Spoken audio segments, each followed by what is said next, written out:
can remember I was 8. I lost my mom and she died after giving birth. According to my dad, it was due to the negligence of the nurses. From there, I decided that I will become a nurse so that I can help children not to become orphans and I can help people to stand on their feet.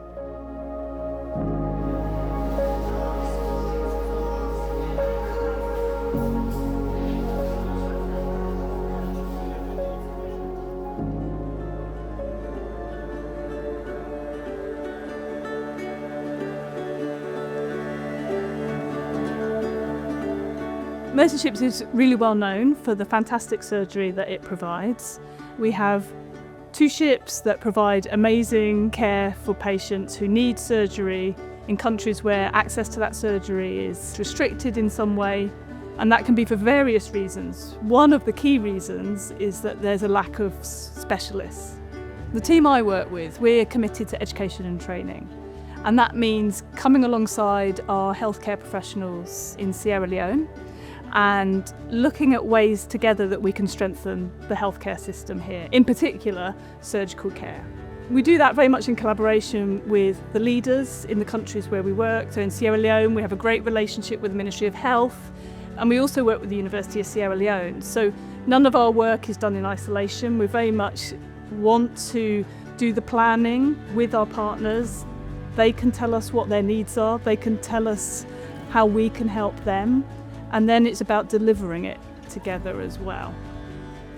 The Mercy Ship staff are almost embedded into our team. They're here every day from the morning till the evening, and they work together with the staff, so they also know the local challenges on the ground. So I think that is very much what I coin as a respectful partnership. So our programmes are quite varied. Some of them are longer term programmes. We've made commitments for 3 years and more. One of them is the nurse anaesthesia diploma programme. So this is where nurses are coming forward to specialise in anaesthesia care, to increase the number of providers in country. And we're doing that in collaboration with the University of Sierra Leone. On the ship, we invite in colleagues from Sierra Leone. They come, they take part, they work alongside our teams. We have nurses, we have nurse anaesthetists, we have residents, we have physiotherapists, and they learn in a new context. Sierra Leone is just gathering momentum in terms of rehabilitation.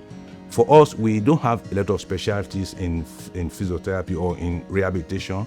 So I am here, I am learning everything. I'm learning from hand therapists, which I have not got much experience in, and I'm learning a whole lot of things that could be applicable when I go back to my colleagues.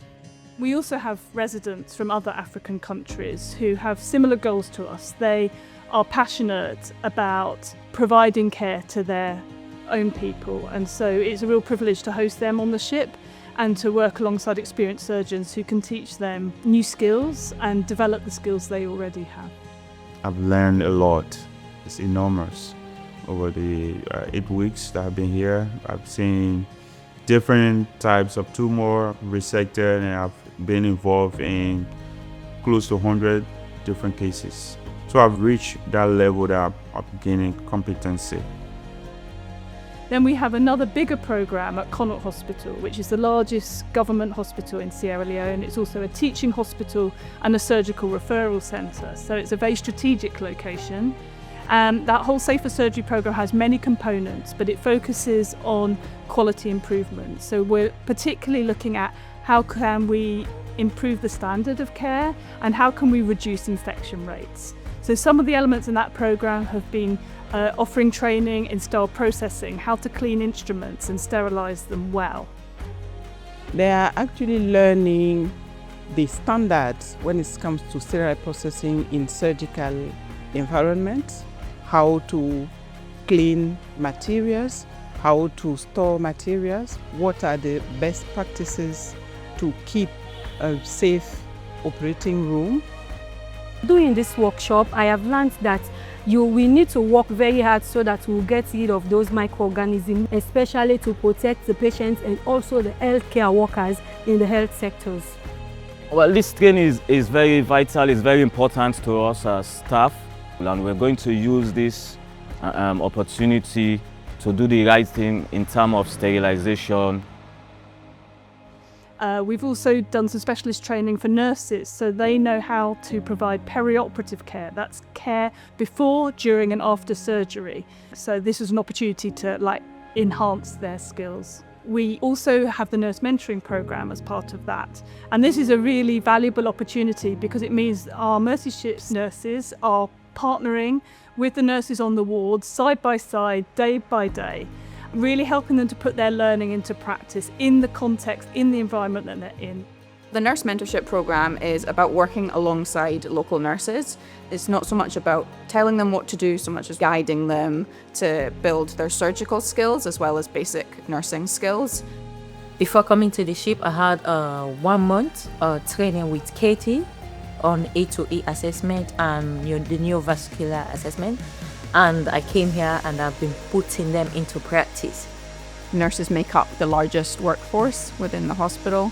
So we are trying to provide a safe space for them to learn and improve their skills, partnering and working alongside them in their own environment so that when we leave, they can continue to grow and to expand their skills.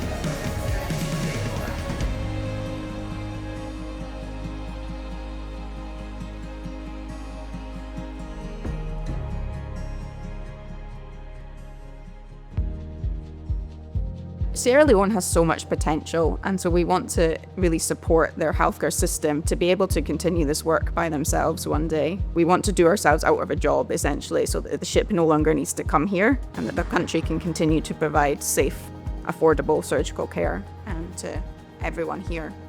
It's a great advantage for us as Sierra Leoneans to be part of this training. We may not have as much resources as the ship may have, but we have local resources. The knowledge is what is important. That's what ETA is giving us. It gives us the knowledge to make sure that we meet the needs and aspirations of Sierra Leoneans. I think if it continues this way, we're going to change the narrative, as they say, and we're going to save a lot of lives. Though things are difficult here, but I know by God's grace, we can do it. We just need to take it one step at a time, and a little drops of water makes a mighty ocean. If we come together and show love, focus on love and compassion, we can do even more. And I know back when I go to Connu, I'll make the difference. I will try.